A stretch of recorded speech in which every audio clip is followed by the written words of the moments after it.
Hey YouTube, and welcome back to another video. Today we are going to be looking at Gamers Without Borders 1v1s. Now, if you don't know what Gamers Without Borders is, it is a tournament that was a qualifier for Gamers 8. Gamers 8 is a $2 million LAN that is being hosted in Saudi Arabia. I believe this year after Worlds, although I think last year it was before Worlds.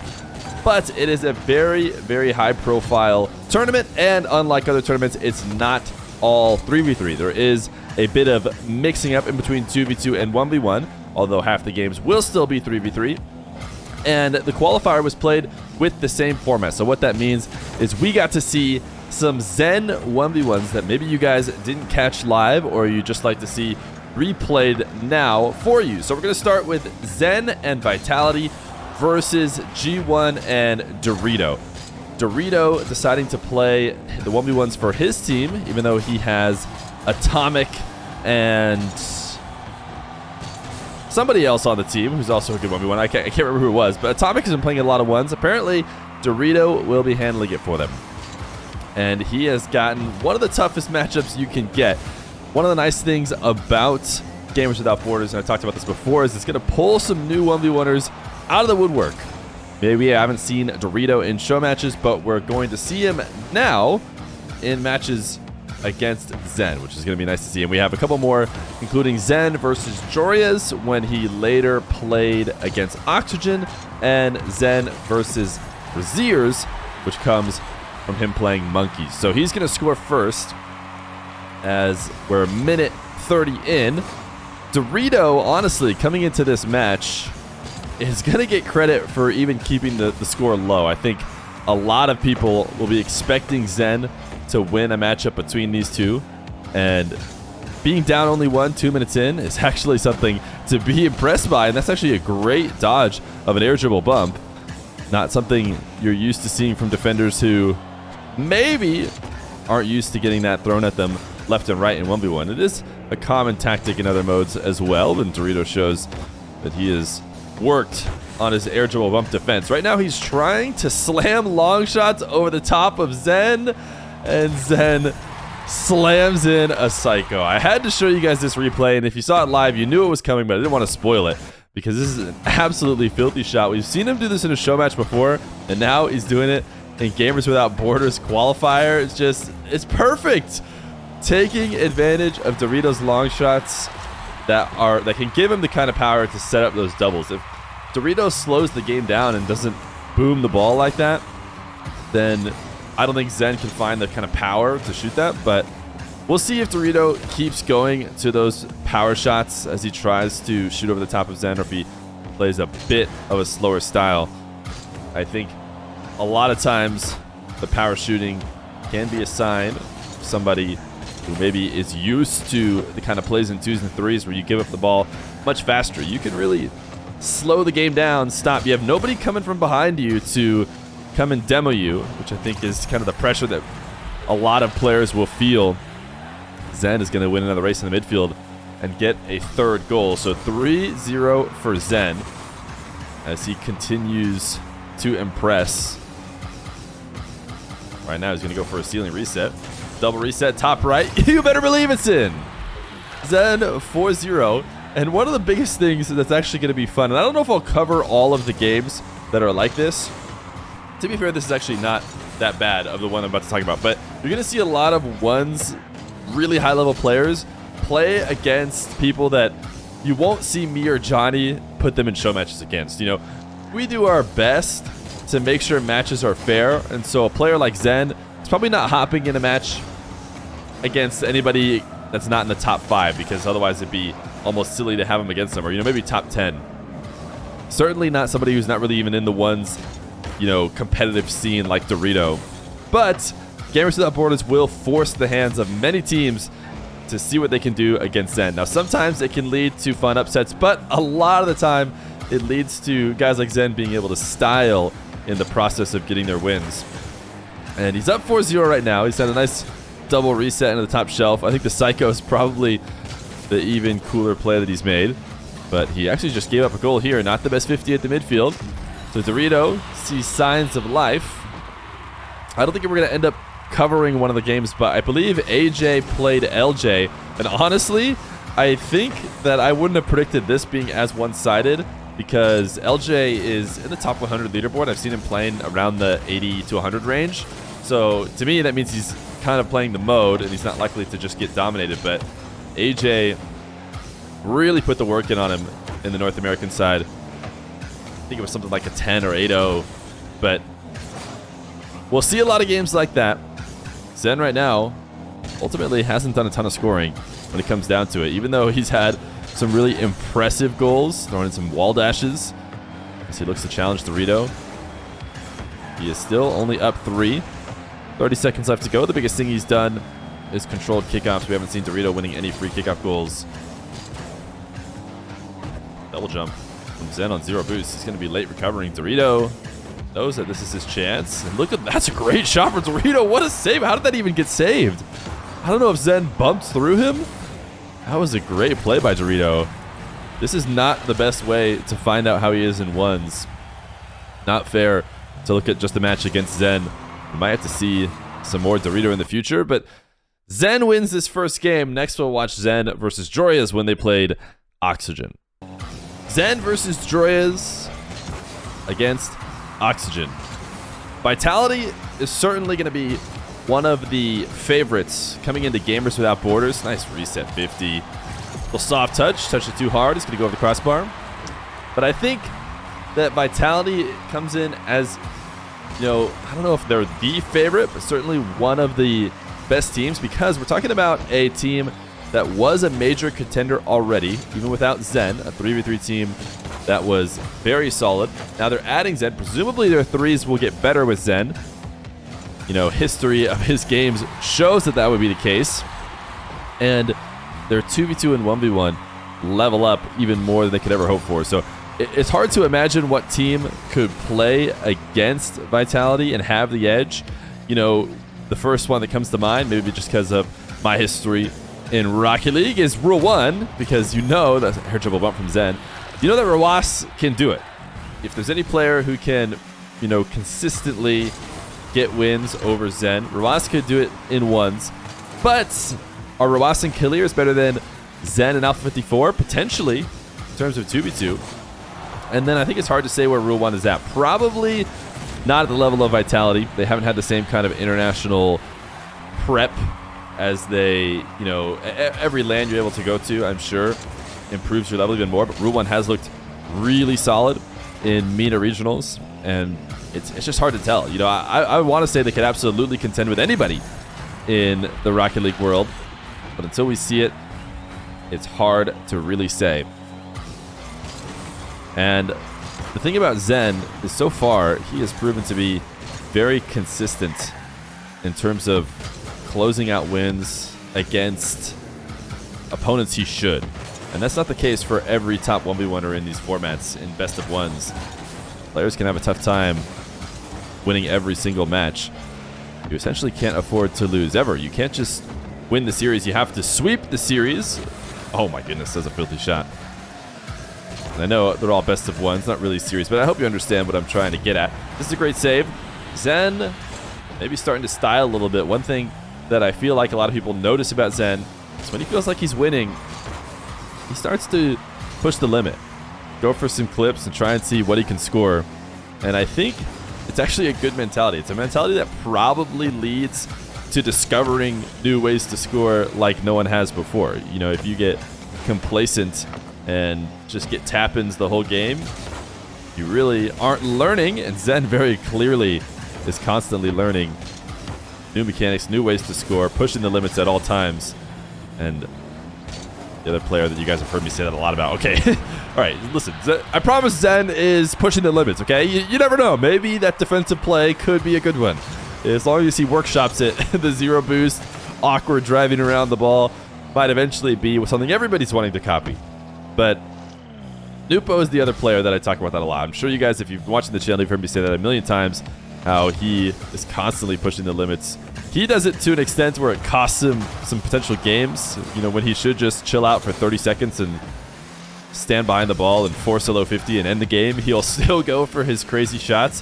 I think Zen is a little bit better at recognizing when he can freely improvise and when he maybe needs to lock in a bit more.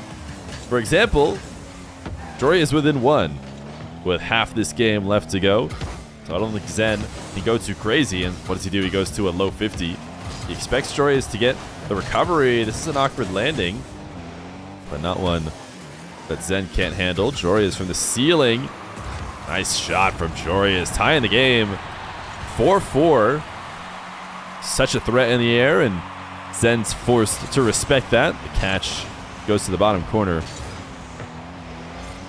These are the dangers of that kind of improvisation.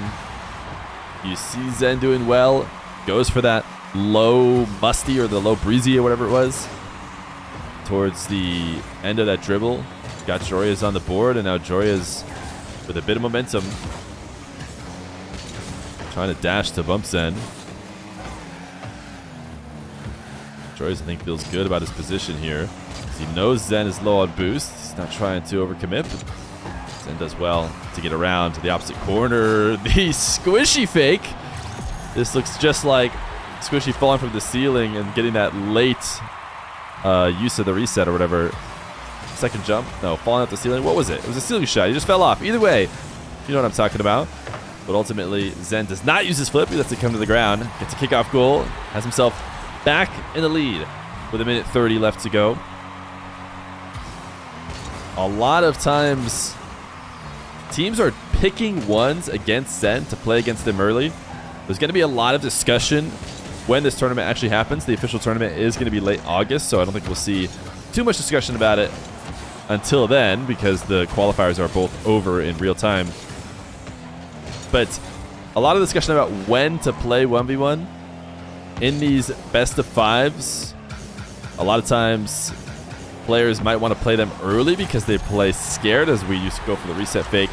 There was a lot of discussion about some 1 series that happened on the North American side on whether or not they should pick ones early so that the ones veterans like Zen can comfortably know the whole series isn't on the line when they play their ones, versus if they wait until game 4, which is their next chance to play, maybe they'll be playing a bit more scared. What a fake. I mean, it's so tough against a guy like Zen.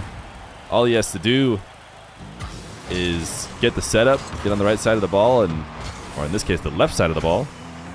And you just have to respect. As soon as you stop respecting, he's going to have no issue going over the top of you. And now Jory is reversing his way into a position that cannot make a play on the ball. So 9-5, 40 seconds left to go. Are we going to see improvisation again from Zen? Hard to say, but he probably has secured this win. Jory's going for another one of his dribbles, takes it all the way to the ground. If Zen's going to be trying to make goal line saves, then Jory's will not be shooting when he's high in the dribble. He'll just try and outplay him as he comes to the ground. Zen now, 1 reset, 2nd reset, and of course it's a slotted top right double. Of course it is. 10-5 with 13 seconds left to go. Certainly Zen has won, but I do not believe they'll be able to forfeit these games. This is something that Razier's asked. This, another kickoff goal goes in favor of Zen. He asked if in Gamers Without Borders, I just tried to skip the replay, I always do that, will they be able to forfeit? And I doubt they will, because the production and everything going on and the fact that only some of them are ones games, I think doesn't really work out. But ultimately, I do feel like forfeiting when the game is clearly over, which it really only ever is in ones a lot of times. I mean, sometimes it is in 3s, but not nearly as often as ones. Should be fine. But we have one more Zen game. It's Zen versus Razier's, which I believe was in the grand finals of this whole tournament. So let's go check it out. Zen versus Razier's, our final game to watch from Zen and Gamers Without Borders. Now, as I mentioned before, this is the grand finals, which means they have been playing very well. That was a great shot from Razier's. You know what? It was good enough that he deserves to have it shown from his perspective to start this match. Should have been on his perspective anyways. Great reset shot. Zen, we saw... Oh, yeah, just try to skip the replay. Zen against Joria's was playing reactive on the goal line, and we'll see if he can get away with that against Razier's. Obviously didn't on this first one. But as I was saying, Vitality did not lose the series. They came into the grand finals from the winner's side. Monkeys dropped a series and made their way here through the lowers. The way that they handled this is they did a game advantage. So I believe Vitality up 2-0. One of those games being threes and one of those games being their game advantage. And now they're in game 3. But that was a nasty shot from Zen. The ceiling reset to tie the game. Braziers sees Zen on the side wall. And so he can't start that dribble that he would have liked to. Of course, they bring it to the ground. Zen, he wants another psycho. He knows he's been able to hit the back wall redirect all the way to the net.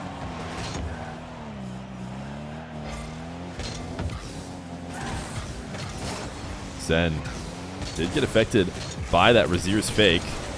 Razier's couldn't collect it fast enough, though.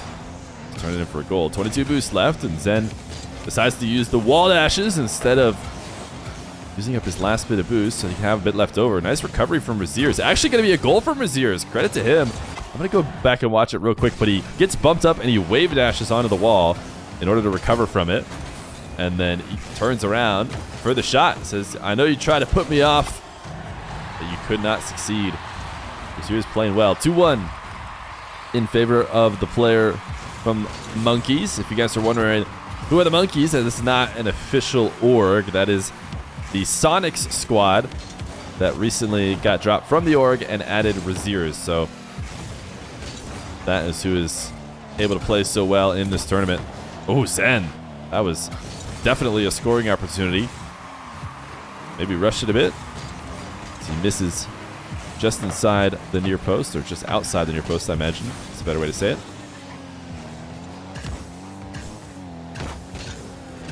Zen, full speed dribble. Very interesting decision from him.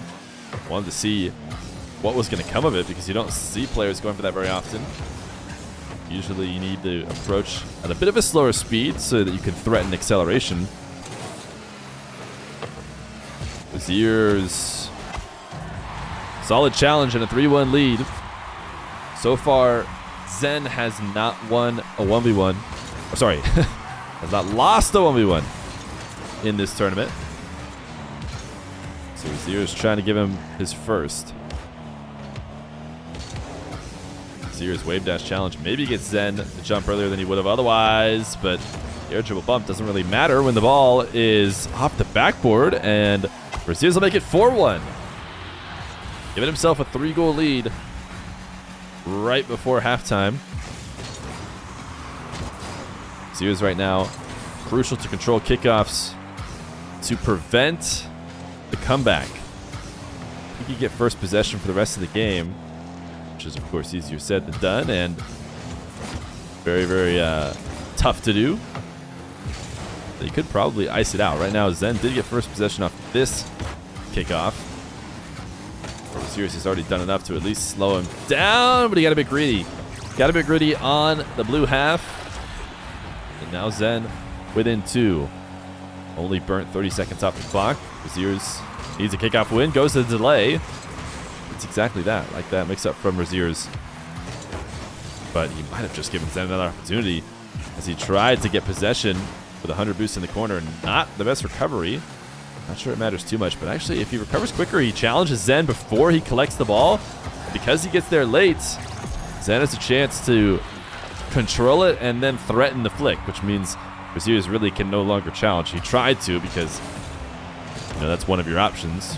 Once you're in a tough state, you can either sit and wait until he flicks you on the goal line or try and surprise him. But it didn't work. If he had recovered better in net, might have been able to challenge earlier. Now, I'm not sure if there was any way for Razier's, it's such an awkward portion of the net, to recover better. All I know is that was the difference. Wow, air dribble bump is just barely crossbar down and in. I wonder if Razier's thought he could let that ball go, because he might have had a chance to make something happen afterwards. But Zen, of course, finds the pixel perfect placement. Oh, he's up in the air from the corner. Razier's does not want to let him have it for free, so tries to go meet him there. And sometimes I feel like once you've been playing as well as Zen has, you start to get reputation goals. You start to get people so afraid of what you might be able to do. I'm not sure Razier is panicked or not. It wasn't really a panic jump, but going to try and meet a reset that close to the net really hard to make something amazing out of. Rozier still felt like he needed to cut it off before it started. Fake kickoff works well. Sears decides to power the ball into the corner because he felt Zen had approached too close to his corner. Wanted to force him back. Now he doesn't have much of an angle to shoot from, though, and ends up being a Zen goal after a 50. These are just decision-making plays from Rozier's that are being forced by Zen a little bit. I think ultimately Rozier's playing that possession slower was probably the way to capitalize on it. Even though Zen was looking to pin him in his back half, I mean, ultimately it's so hard to play out of that blue corner after lobbing the ball down there. So Zen's going to get another 37 seconds. Rozier's gets this under boost. Zen chain dashing his way all the way back to defense. Rozier's strong first touch off the ceiling. He can make just about everything work, and whoever uploaded this replay is having a bit of lag because the ball is jumping around. But Rozier's lost it. As impressive as it was to control it in the first place after such a strong first touch, you don't get rewarded just for controlling the ball. You have to turn it into a shot as well. So looking like Zen will win this 1v1 against Rozier's as well, which means Vitality not losing a single ones game in their qualifying for Gamers 8. And they did end up winning the tournament, in case you didn't know. That one hit the ground. Zen, perfect. There was one match we didn't watch, Zen versus Lassa, which I think was actually a good match as well, but I felt 3 was probably already a bit much for a nice replay review. Hopefully you enjoyed Zen and Gamers Without Borders. I think we're going to cover Daniel's 1v1 matches in Gamers Without Borders as well, and maybe we'll look at some 2v2s. And then, of course, when the tournament happens, we'll do the same thing we did last year, probably, where we'll get you guys the most interesting games of the non-3v3 modes. Hopefully you guys enjoyed this video. If you guys like it, we're pretty close to 50,000 subscribers, so if you could subscribe, that would be huge. I would greatly appreciate it, and I give you a fist bump when I see you in person.